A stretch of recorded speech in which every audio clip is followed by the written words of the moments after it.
Once you lease up a student housing complex, very similar to an apartment complex, an apartment community, you're done for, a year. Most people don't realize that. They think it's a 9-month lease, and for 3 months, you're either not receiving rent or you have to find a tenant to fill that spot. But the students are actually paying year round. So it's the cash flow is there. It's consistent. And that's another thing too. Once you are leased up, you know how much revenue you're generating every single month. Welcome to the Real Estate Pros Show, where we interview real estate investing professionals from coast to coast, as well as the service providers that serve the real estate investing industry. Our goal is simple: share what's working now to help you improve and scale your business to the next level and meet the pros that can help you get there. Real Estate Pros is powered by Investor Fuel, America's leader in helping real estate investors and professionals build the business you need to live the life you've always dreamed of. Let's start today's show. Property insurance for real estate investors doesn't have to be difficult, but it does need to be there to protect you when you need it. MyInvestorInsurance.com not only provides insurance at 15 to 30% cheaper than traditional agencies, it's built specifically for real estate investors like you. You can set up an account in about 2 minutes, get quotes on properties, turn on and turn off insurance for your fix and flip or rental properties in around 2 minutes without having to talk to anyone directly, all through our portal. There's no better way or faster way to make sure you've got the coverage you need to protect you, and no more lengthy policies either. Once you're set up, you're billed monthly and prorated by the day for however long your policy is active. It's powered by MSI, the third largest independent MGA, with 1.5 million customers and more than $1 billion in cumulative premiums written. Get set up today in about 2 minutes at myinvestorinsurance.com/fuel. Hey, everybody. Welcome to the Real Estate Pros podcast. I'm your host, Michelle Kessel, and today I'm joined by someone I'm looking forward to chatting with, Beth Underhill, who is a commercial real estate investor. So excited to have you here today, Beth. Thanks so much for having me on, Michelle. Appreciate it. Sure. So let's dive in. First off, for those not familiar with you and your work yet, can you share what your main focus is? Yes. Currently, my main focus is land development. Have taken a bit of a pivot, primarily because of interest rates, from acquisitions, and in particular in the purpose-built student housing market, and pivoting into land development. So we have a few projects that we're working on. Pretty excited to share more on them. Awesome. And what markets do you operate in? Currently in the Georgia market as well as Tennessee. Cool. And so how did you get started into real estate? I started in real estate fixing and flipping single-family homes. My husband and I, we own and operate an outdoor living space construction company. We thought that the transition, or I should say not so much a transition, but the addition of taking homes, flipping them, the interior work and so forth would just be a natural progression for us with our outdoor construction company. However, we quickly learned that it was like another job, and we already were pretty busy, especially with COVID. When COVID hit, and that's right around the time that we started fixing and flipping, our outdoor living space construction company went crazy. And so we thought, instead of overtaxing our business that we've been doing for 20 plus years, and we know and we understand it, that maybe there was a pivot that needed to be made. And so that's when I pivoted into commercial real estate. I met up at one of many networking events with three, I should say, of my 5 partners. And they were looking for someone to handle investor relations, marketing, and so forth. And I thought, this would be not an easy pivot, but an easy way to actually gain entrance into an area that I'm completely unfamiliar with. But just being in customer service all my life, I knew I could handle the investors, take care of them, and so forth. And have always liked to do the creative piece. So marketing, creating pitch decks, websites, and so forth is what I was tasked with. And from there, that's how my commercial real estate experience took off, and been just enjoying it ever since. Awesome. And as far as like the pivot into the commercial side, what have been some of the biggest challenges and biggest rewards of this particular asset class? Stop living on an island and join the #1 mastermind in America for professional real estate investors. Investor Fuel is a community of hundreds of the nation's top investors working together to build stronger businesses and better lives. In addition to the amazing community of real estate investors acting as a board of advisors for one another, Investor Fuel members have access to 100% funding on purchase and repairs for our members only, a health insurance program, and benefits and discounts that more than pays for the membership of most of our members, meaning it's actually costing you money to not be a member of Investor Fuel. If you're looking to scale your business and build a business that allows you to live the life of your dreams, please visit investorfuel.com today and book a call with our team. Sure. Yeah. The asset class is rather interesting. Student housing is it's a subset of multifamily, and many people don't realize that, and they don't realize that it is. There's a lot of perks actually to student housing. Once you lease up a student housing complex, very similar to an apartment complex, an apartment community, you're done for a year. Now, granted, you do start your lease up, as soon as the school year begins, but it's kind of that one and done. Whereas with multifamily, if someone moves out or two or three people move out in September, you have to look for, the next, your next tenants, and then you have that same thing that can happen in October, November, and so forth. Whereas with student housing, once it's leased up, it's leased up. Now you might have to backfill depending on, where that lease up ends up. But overall, it just is, it's just an interesting asset class. I know a lot of people don't want to deal with students. They tend to think that, oh, this is like Animal House, that the students are going to get kind of rowdy and crazy, and they're going to break things, and there's going to be holes in walls and whatnot. But the parents themselves are actually signing on the dotted line, so the parents are responsible for any damage that their child does. So that makes it easier to recoup those costs. Unlike with multifamily, sometimes you can't always recoup those costs. In addition to that, students and parents, I should say, they sign a 12-month lease. Most people don't realize that. They think it's a 9-month lease, and for 3 months, you're either not receiving rent or you have to find a tenant to fill that spot. But the students are actually paying year round.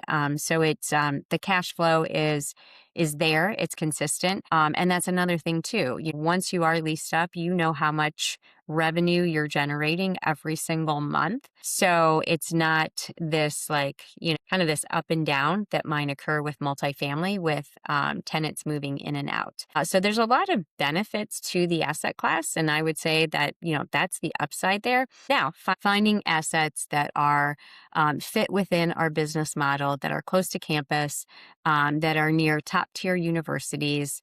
That's, really where some of the challenge comes into play. We've been very fortunate to purchase Class A assets, so they haven't come with too much of headaches and so forth that maybe a Class B that's older comes with. And we've also, just really focused on markets that we are very familiar with. One of the things that we love about the Georgia market is that the students have available to them through the state what's called the Hope Scholarship. And that Hope Scholarship really almost pays, I would say 95% of the students, tuition. So, you're talking about students that don't have then a lot that they have to be looking at affording, and for the parents themselves too. So they're more apt to spend dollars on their living expenses and where they're going to reside, through those 4 or 5 years, however much it would be.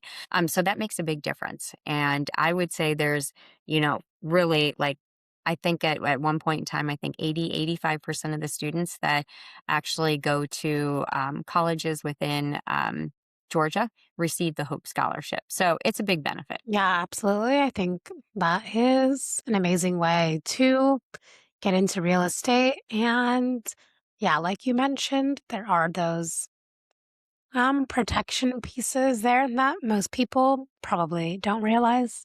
Uh-huh. Awesome. So you mentioned that there's some exciting projects that you're working on. Is that something that you'd like to share? If you're looking for consistent, high-quality leads, look no further than Investor Machine. Investor Machine isn't just another agency, it's the most sophisticated, data-driven lead generation company on the planet for real estate investors, and serves the role of being not just a lead generator for your business, but a marketing partner that is helping you achieve your goals along the way. Go to investormachine.com to learn more and schedule a call with our team today.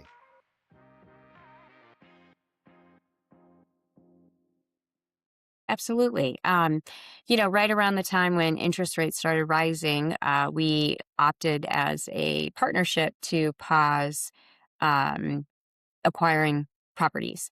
And through the grace of God, we ended up being presented with two opportunities. Both of them are land development opportunities. One is for a mixed-use multifamily project in just outside of Atlanta, Georgia. The other one is what we call a small ecosystem in the Cincinnati market that consists of hotels, multifamily, single tenant leases, and then also it's anchored by a field sports facility. So the thought with it is that this field sports facility that would be hosting tournaments, primarily, on the weekends, April through October, would be driving in quite a bit of traffic, thus the need for the hotels. In addition to that, there is need for um, additional residential units in and around the area, so the multifamily. And as we start to build it out with just restaurants, retail, office space, and so forth, it's going to kind of gain that traction of a small community. So we're pretty excited about that.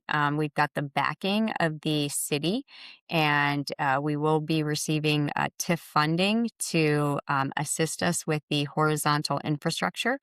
And we've got a few partnerships already with a variety of hotel, or one hotel in particular, I should say, that is interested in building, and then a group that's interested in building the multifamily piece of it. And now, of course, we're just building out the sports facility, what that's going to look like, how many fields we will have, and then the partnerships that will come along with that. Because not only will the field sports facility encompass just the tournaments themselves, they will also house other opportunities such as a gymnastics center or a field sports or fields, or I'm sorry, not a field sports house, but just an indoor kind of drawing a blank on what I want to call it, when I want to refer to it as, but a place where like you can cheerleading tournaments and things along those lines, and then also alignment with um, you know hospitals and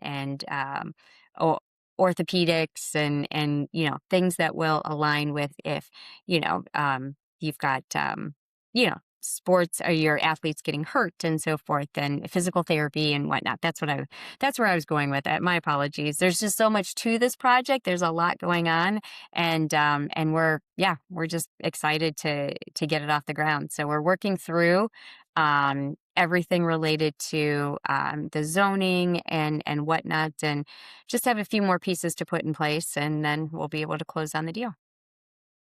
Awesome. Sounds like such an exciting project and opportunity. It is. It is. Yeah, what has been the biggest challenge in this new development?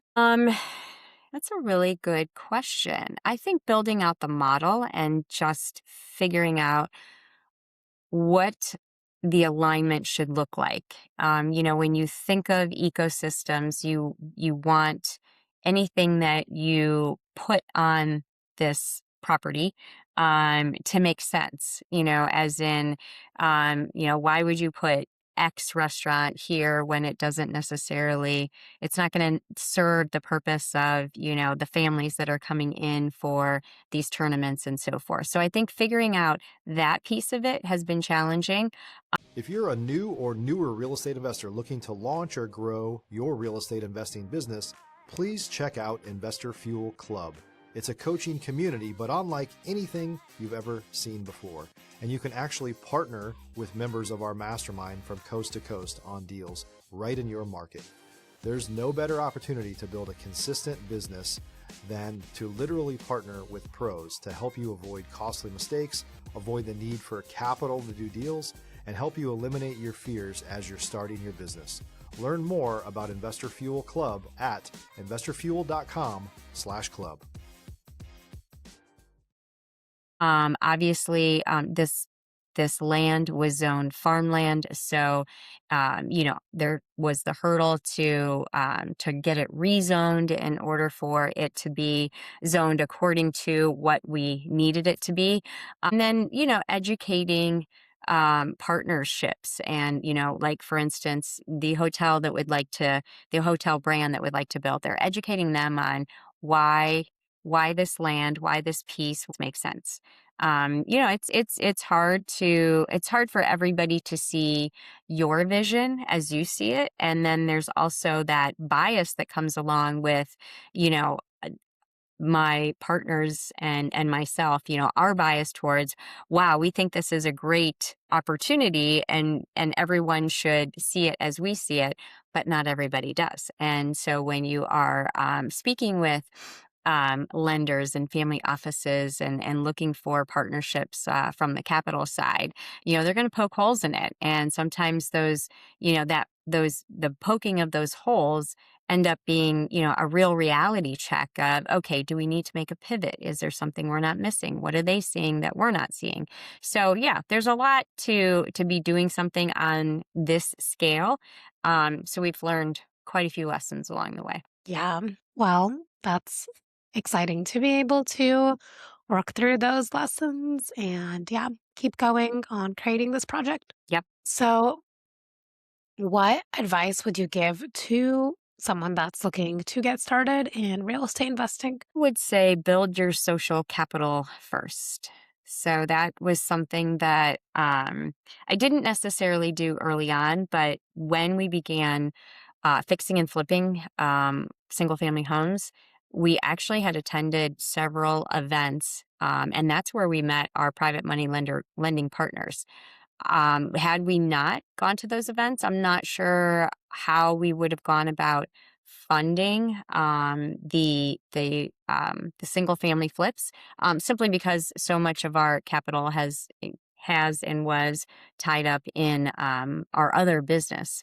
So I think just making sure that you always know or are creating those relationships, you're strengthening those relationships. You're not just meeting people just because you're looking for funding, but genuinely letting them know, like, hey, this is what I'm doing. Yes, this is what I'm looking for, but I'm not speaking to you today just because I know you could be a private money lending partner. I want to get to know you, what your business is all about, what you're looking for, because maybe we're not going to be a good fit. And I think too often people will go after the capital thinking that everybody is a fit for what it is that they're doing, and that's not necessarily the case. So there's people that have specific asset classes that they want to fund, or they have a specific time frame that they would like to see their monies returned. And so when you have that, it's like fitting a square peg into a round hole, right? So you just have to make sure that there's alignment there. But I think the more people that you can meet, the more people you can let know what you're doing. And even if there's a private money lender, maybe or an investor that doesn't fit necessarily with what it is that you're doing, creating that relationship and letting them know, hey, if you come across anybody that might be interested in investing in something that I'm doing, even though you may not be, please keep me in mind. So it's all about the relationships, and when your social capital reputation, takes a hit because of maybe something you did or didn't do, and it went down a negative path. You really have to protect that reputation. So ensuring that whatever you do, you're always doing right by anyone that invests with you. Definitely, that's great advice. And Thank you. so, yeah, of course. So, how do people or how do you connect with these people? I think there's so many places, right, that you can connect with people. Real estate events are obviously one of the easiest ways. Your local RIA groups, your local meetups. You can go online and go to so many different virtual meetup groups, which is easy enough. But I feel like being in person at events is where you really can create the strongest relationships. I've also found that going to non-real estate related events, um, you just end up meeting people in so many different circles of life that aren't kind of your circle, and to me it just exposes you to a new set of individuals, number one, and it just also exposes you to new opportunities. There's things out there that sometimes you don't think when you're just solely in real estate, like, wow, I had no idea that this was a thing. And so for me, over the last few years, I've opted to pick certain real estate events that I like, that I feel have always been fruitful for me, and then also choose to go to at least two or three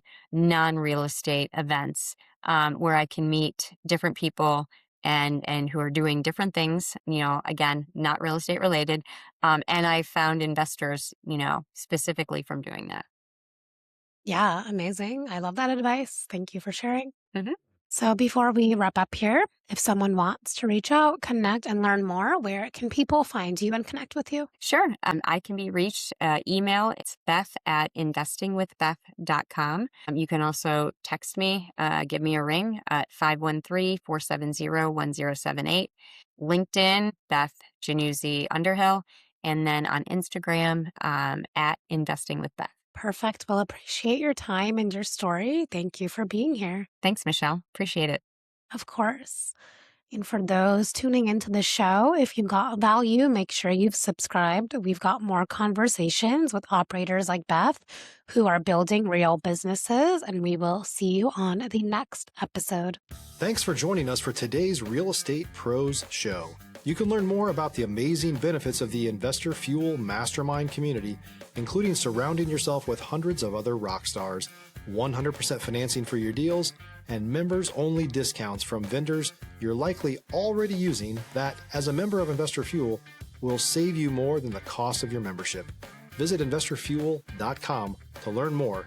If you're interested in joining us as a guest of this show, please visit investorfuel.com/pros to apply. You can also check the show notes for access to free resources, how to get access to world-class lead generation, and much more. Don't forget to subscribe so you never miss another episode. Have a great day. We'll see you on the next show.